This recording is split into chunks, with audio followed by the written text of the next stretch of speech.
ধর্মের কল বাতাসে নড়ে। অবশেষে গ্রেফতার আরজিকরের প্রাক্তন অধ্যক্ষ সন্দীপ ঘোষ।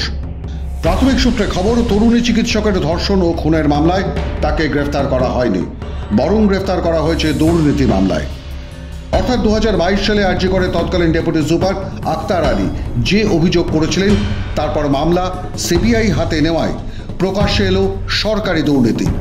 মমতার আমলে কিভাবে স্বাস্থ্য ব্যবস্থায় ঘুণ ধরেছিল, কিভাবে তৈরি হয়েছিল উত্তরবঙ্গ লবি, কিভাবে স্বাস্থ্য সচিবকে কার্যত বুড়ো আঙুল দেখিয়ে রাজ্যের স্বাস্থ্য ব্যবস্থা পরিচালনা করত একটা চক্র, সেই ছক প্রকাশ্যে এলো।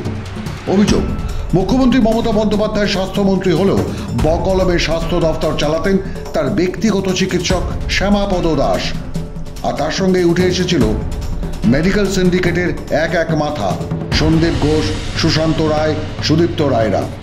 এনারাই নাকি তৈরি করেছিলেন অভিক দে, বিরূপাক্ষ বিশ্বাসদের মতো ডাক্তার কাম গুন্ডা বাহিনী। রাজ্যের সবকটি সরকারি হাসপাতালে নাকি এদেরই রাজ চলত। প্রকাশ্যে হুমকি দিতে দেখা যেত তাদের। এমনকি টাকা নিয়ে পরীক্ষায় পাশ করানোর একটা চক্র তৈরি করেছিল এই সন্দীপ ঘোষ।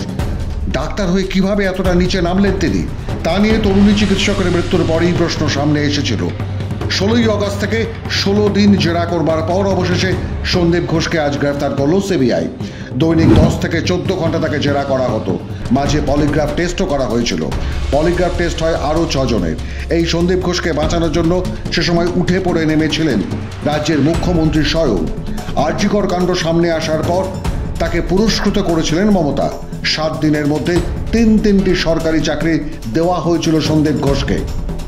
সরকারের এই ভূমিকায় পথে নেমে পড়েছিলেন গোটা রাজ্যবাসী।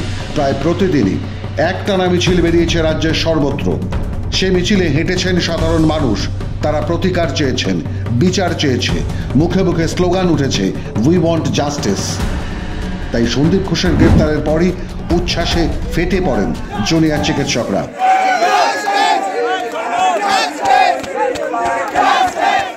আজই তারা লালবাজারে মিছিল করেছিলেন। সুপ্রিম কোর্টে আরজিকর মামলার শুনানি আগামী 5ই সেপ্টেম্বর। দেখুন, এই গ্রেপ্তারি বহু কাঙ্ক্ষিত গ্রেপ্তারি ছিল, কিন্তু আমি যেটা আগেই আশঙ্কা প্রকাশ করেছিলাম যে খুনের মামলায় ইনি গ্রেপ্তার হবেন কিনা জানি না, কিন্তু করাপশনের মামলায় অবশ্যই ইনি গ্রেপ্তার হবেন, এবং সেটাই দেখা গেল। করাপশনের মামলায় ডক্টর সন্দীপ ঘোষ গ্রেপ্তার হয়েছে। কিন্তু যাই হোক, নাই মামার থেকে কানামামা হলো। গ্রেপ্তারিটা খুব দরকার ছিল, বাংলার মানুষের কাঙ্ক্ষিত গ্রেপ্তারি।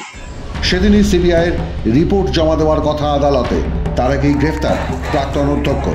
ফলে অনেকেরই আশা আরজিকর কাণ্ডের নেপথ্যে যা কিছু হয়ে চলেছে তা এবার আলোর মুখ দেখতে পারে। বাংলার মানুষ বিচার চাইছে। সন্দীপ ঘোষ গ্রেফতার হয়েছে, কিন্তু এই সিস্টেম যারা তৈরি করেছেন, সেই পিরামিডের চূড়ায় কি উঠতে পারবেন গোয়েন্দারা? সে প্রশ্ন এখন সামনে আসছে। প্রশ্ন উঠছে, গ্রেফতার তো সন্দীপ ঘোষ, এরপর কে? মাধ্যম ব্যুরো রিপোর্ট।